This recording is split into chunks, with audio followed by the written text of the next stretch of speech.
रात में गोली चला गया लेके दुनाली आ गए। चलो अब आई गए तो मैं आपको कुछ जानकारी आपके काम की बता देता हूँ। यदि आपका कोई बैंक में खाता है या कोई लोन चल रहा है, आरबीआई ने कुछ बदलाव किए हैं, वो आपको जानना बहुत जरूरी है। तो क्या बदलाव किए समझिए। सबसे पहला बदलाव किया है नॉमिनी में चेंज, यानी अब आपको नॉमिनी में 4 ऑप्शंस मिलेंगे। तो आप 4 ऑप्शंस में आप चारों ऑप्शंस डाल सकते हैं, माता का, पिता का, पति का, जिसका डालना है डाल सकते हो। पहले बहुत समस्या आती थी कि आप नॉमिनी में किसका नाम डालें, तो अब इन्होंने आरबीआई ने चेंज कर दिया है।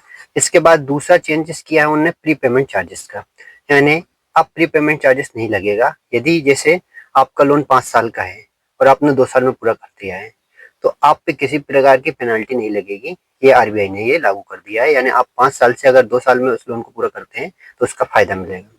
इसके बाद में तीसरा बदलाव उन्होंने क्रेडिट स्कोर का किया है। क्रेडिट स्कोर में क्या बदलाव किया है कि पहले हर महीने क्रेडिट स्कोर अपडेट होता था, अब हर महीने नहीं होगा, अब हर हफ्ते अपडेट होगा। तो अगर आपका अच्छा क्रेडिट स्कोर है तो इसका फायदा मिलेगा, बुरा है तो नुकसान भी उठाना पड़ेगा। इसके साथ ही चौथा बदलाव यह किया है कि अब आप क्या है कि अच्छे क्रेडिट स्कोर के चलते आपको कोई बैंक से आप ऋण ले रहे हैं तो ब्याज दर में मोल भाव कर सकते हैं, यानी अच्छे क्रेडिट स्कोर का ये फायदा मिलेगा। तो ब्याज दर में भी आप मोल भाव कर सकते हैं। ये 4 बदलाव आरबीआई ने किए हैं।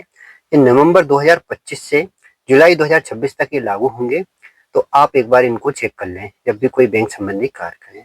धन्यवाद। इसके साथ ही अगर आप